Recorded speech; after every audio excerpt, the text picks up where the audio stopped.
बेटा एक general entry का क्वेश्चन हम डिस्कस करने जा रहे हैं। देखिए यहाँ से मैं एंट्री पढ़ूंगी, फिर इसकी एक एक आपको सोल्यूशन बताऊंगी। सबसे पहला एंट्री है कि Mohan who owed 20,000 has become insolvent, he pays 40 पैसा इन अ रुपी इन फुल सेटलमेंट।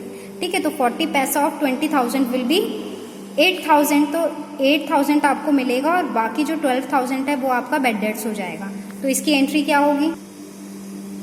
देखिए इसकी entry, cash account debited, bad debts account debited to Mohan. 40 पैसा ऑफ 20,000 इज 8,000। 8,000 कैश मिल गया, बाकी 12,000 जो है वो बेड डेट्स है और मोहन को हम पूरे 20,000 से क्रेडिट कर देंगे। ठीक है, अब जो सेकेंड एंट्री है goods worth ₹2,000 were given as charity on which CGST and SGST was charge at 6% each. हमने 2,000 के गुड्स चैरिटी में दे दिए, पर उस पर GST तो हमने लगाई होगी ना जब उन गुड्स को खरीदा होगा, तो यहाँ पे GST कैंसिल करेंगे। ठीक है, एक और साथ में ले लेते हैं। इसने कहा है गुड डिस्ट्रीब्यूटेड एट सैंपल ₹1,000, इस पे आपने IGST पे की थी 18%। दोनों ही, एक को आपने चैरिटी के फॉर्म में दे दिया, एक सैंपल्स के फॉर्म में आपने डिस्ट्रीब्यूट कर दिया है। तो क्या होगा, यहाँ पे मुझे GST कैंसिल करनी है, तो कैसे एंट्री होगी? देखिए जो हमने गुड्स चैरिटी के फॉर्म में दे दिया उसके लिए आप डोनेशन अकाउंट या चैरिटी अकाउंट डेबिट करेंगे टू परचेज, क्योंकि जो चैरिटी है वो कैश के फॉर्म में नहीं है, वो गुड्स के फॉर्म में गई है। तो टू परचेज अकाउंट हो जाएगा 2,000। सबसे पहले यही अमाउंट फिल करना है, यहाँ प्लस करके बाद में लिखना है। सबसे पहले परचेज जितने का मेरे पास से कॉस्ट वाली गुड गई है, 2,000 के कॉस्ट की गुड गई है, तो 2,000 मैंने लिखा। और जब मैंने इसे खरीदा था तो मैंने GST इन पे लगाई होगी, तो अब उसी GST को, उसी इनपुट CGST और इनपुट SGST को मुझे कैंसिल करना है 2,000 गुड्स पे। तो पहले डेबिट हुआ होगा जब खरीदा होगा, अभी मैं उसको क्रेडिट कर दूंगी। तो to input CGST to input SGST, 2,000 का जो आपका 6% होता है कैलकुलेट करेंगे तो 120 आता है। फिर इन तीनों को प्लस करके आपने चैरिटी टोटल यहाँ दिखा दी। फिर था कि गुड्स को हमने सैंपल के तौर पे बांट दिया। तो सैंपल के तौर पे क्यों बांटा है? हम एडवर्टाइजमेंट कर रहे हैं अपने गुड्स की, तो advertisement account debited to purchase account, और इन गुड्स पे ना मैंने IGST पे की थी तो कैंसिल करो। ठीक है, तो इनपुट IGST जो है वो क्रेडिट हो जाएगा, तो जो भी 12% है वो 1,000 पे आप लगा देंगे, 120 हो जाएगा। तो परचेज को सबसे पहले फिल करना है 1,000, उस पर एप्लीकेबल जो GST है वो लगा दी और दोनों को प्लस करके हमने लिख दिया एडवर्टाइजमेंट के आगे। ठीक है, अब देखिए जो नेक्स्ट ट्रांजैक्शन है वो है लॉस ऑफ स्टॉक। जो नेक्स्ट ट्रांजैक्शन है वो क्या है? Loss of stock by fire. उन्होंने कहा कि गुड्स वर्थ ₹10,000, ठीक है, 10,000 उसकी परचेज कॉस्ट थी, वर डिस्ट्रॉयड बाय फायर, और इन गुड्स पे हमने CGST और SGST 6% ईच पे की थी। और देखिए नीचे एक और क्वेश्चन है, goods worth ₹10,000 damaged by fire and insurance company accepted claim of 8,000 and cheque is received from insurance company, और इन गुड्स पे भी आपने CGST और SGST 6% पे की थी। अब इन दोनों गुड्स में क्या डिफरेंस है? एक डिफरेंस है बेटा, जो ऊपर वाला ट्रांजैक्शन है वो अनइंश्योर्ड थे, उनका आपने इंश्योरेंस नहीं कराया था, जबकि जो दूसरे वाले गुड्स हैं वो भी 10,000 के हैं और वो भी डिस्ट्रॉय हुए हैं, पर यहाँ पे आपने इंश्योरेंस ले रखा था तो कंपनी ने आपका क्लेम एक्सेप्ट कर लिया, लेकिन पूरा नहीं दिया है, 8,000 दिया है। ठीक है, 8,000 दे दिया, 2,000 तो आपको नुकसान झेलना ही पड़ेगा। तो there is a difference between both this transaction. ठीक है, तो कैसे करेंगे भाई? जो ये है जिसका आपने इंश्योरेंस नहीं लिया है वो तो पूरा का पूरा ही आपके लिए लॉस है। ठीक है, तो देखिए इसकी एंट्री कैसे होगी। ये देखिए बेटा, ये पहला है जो अनइंश्योर्ड गुड्स हैं। ठीक है, परचेज थे ना 10,000 के स्टॉक आपके बर्बाद हुए हैं, तो मैंने लिखा loss of stock by fire, amount plus करके लिखते हैं, इसलिए कभी इसका अमाउंट आपको फिल नहीं करना है। अमाउंट सबसे पहले परचेज वाला, तो टू परचेजेस अकाउंट लिख दिया मैंने 10,000 के गुड्स मेरे डिस्ट्रॉय हुए हैं, और इसी 10,000 पे जो GST मैंने पे की होगी अब वो मैं कैंसिल करूंगी, तो to input CGST and input SGST को क्रेडिट कर दिया। 6% ऑफ 10,000 600 आ गया, इसको प्लस करके मैंने इधर दिखा दिया total loss of stock by fire क्या हुआ। ये अनइंश्योर्ड थे। दूसरा जो है उसमें कह दिया उसने कि इंश्योरेंस था आपका, तो 2 एंट्री पास होगी उसकी। पहली तो सेम होगी ऐसी ही, देखिए यहाँ भी loss of stock by fire हुआ, to purchases account 10,000, input CGST input SGST, ये पहला है कि लॉस हुआ। अब क्या हुआ?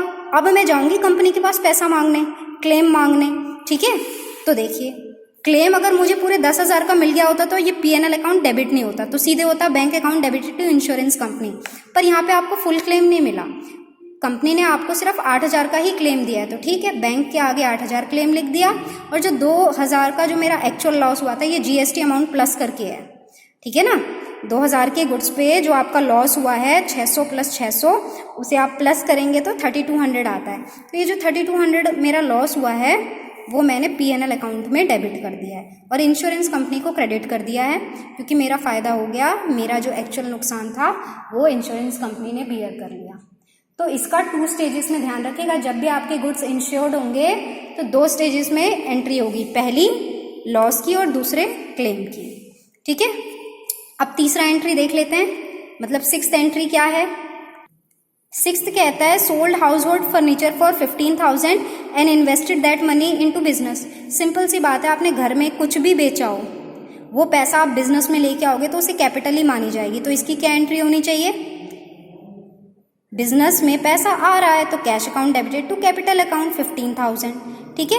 7th क्या है, purchase machinery for 5 lakh and paid installation charges ₹10,000।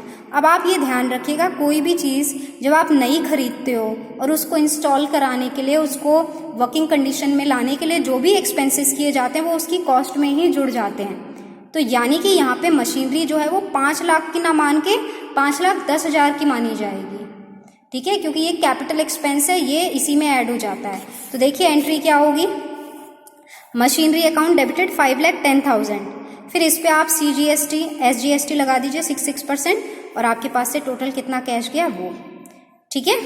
अब नेक्स्ट एंट्री क्या है, 8th एंट्री है interest due but not received 4,000। Interest due हो गया है पर आपने रिसीव नहीं किया है, और यह है सैलरी ड्यू टू स्टाफ 20,000। दो एंट्री कर लेते हैं। देखिए इंटरेस्ट ड्यू हो गया है पर पेबल नहीं हुआ है, जिसकी वजह से वो आउटस्टैंडिंग है। तो ये जो इंटरेस्ट आपने कमा लिया है इसको हम एक्रूड इंटरेस्ट कहते हैं। इसके लिए टर्म जो है एक्रूड इनकम यूज किया जाता है। तो एक्रूड इनकम को हम डेबिट करेंगे क्योंकि वो मेरा एसेट बन रहा है, ठीक है, और इंटरेस्ट को हम क्रेडिट करेंगे क्योंकि वो मेरे लिए इनकम है। तो एक्रूड इंटरेस्ट हो, कोई भी चीज़ एक्रूड हो जो आपने अर्न कर ली है पर रिसीव नहीं की है, तो उसके लिए एक्रूड वर्ड जोड़ के उसी चीज़ का जो है नाम लिख दीजिएगा टू इंटरेस्ट अकाउंट। जैसे यहाँ इंटरेस्ट है तो इंटरेस्ट अकाउंट आ गया। देन है सैलरीज। अभी वो सैलरीज जो थी ना वो पेएबल है, आपने पे नहीं की है, पेएबल है, कह रहा है ना ड्यू है। सैलरीज ड्यू टू स्टाफ 20,000, तो यानी सैलरी आउटस्टैंडिंग है, तो क्या एंट्री होगी, salary account debited to outstanding salary account, ठीक है। नेक्स्ट है प्रीपेड रेंट की।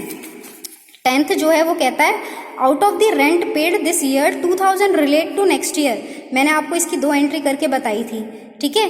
क्या होता है कि इस तरीके से दिया रहता है तो हम सीधे एक एंट्री करते हैं जिसमें कैश कहीं नहीं दिखाते। तो बच्चे कहते हैं मैम हमारे पास से कैश भी तो गया, तो मैंने आपको अलग से समझा रखा था कि उसकी 2 स्टेजेस पे एंट्री होती है। तो हम यहाँ सेकंड वाली डायरेक्ट कर देंगे, तो क्या एंट्री हो जाएगी, prepaid rent account debited to rent account, क्योंकि जो मैंने प्रीपेड रेंट दे दिया है वो मेरा एसेट है, ठीक है, तो इसीलिए प्रीपेड रेंट को डेबिट करेंगे। फिर है आपने क्या किया है, 11th जो एंट्री है वो है goods use for making furniture. आपने अपने परचेजेस वाले गुड्स को यूज करके फर्नीचर बना लिया है, ठीक है, तो क्या एंट्री होगी, उसकी कॉस्ट 1500 की है, तो 11th की एंट्री होगी furniture account debited to purchase account, ठीक है। अच्छा, उसके बाद आपकी 12th एंट्री जो है वो क्या है, received commission 10,000 plus CGST SGST 6% by cheque, half of the amount is in advance. अब देखिए इसकी मैं 2 स्टेप पे एंट्री करूंगी, पहले तो पूरा पैसा रिसीव करने की और उसके बाद एडवांस दिखाने की। सबसे पहले यही तो होगा, आपने पूरे 10,000 रिसीव किए होंगे, फिर उसमें से आधा पैसा जो है वो एडवांस दिखाएंगे। तो जो पहली एंट्री होगी वो होगी bank account debited to commission receive. Commission receive का कॉलम सबसे पहले हम 10,000 भरेंगे और फिर उस पर GST लगा के जो टोटल अमाउंट होगा वो यहाँ पे हम लिखेंगे, ठीक है। ये पहला स्टेज है इसलिए A लिखा है मैंने। दूसरा क्या होगा, इसमें से आधा जो है ना, ये जो टोटल 11,200 आपने रिसीव किया, इसका आधा जो है ना वो क्या है, वो रिसीव्ड इन एडवांस है आपके लिए, कमीशन।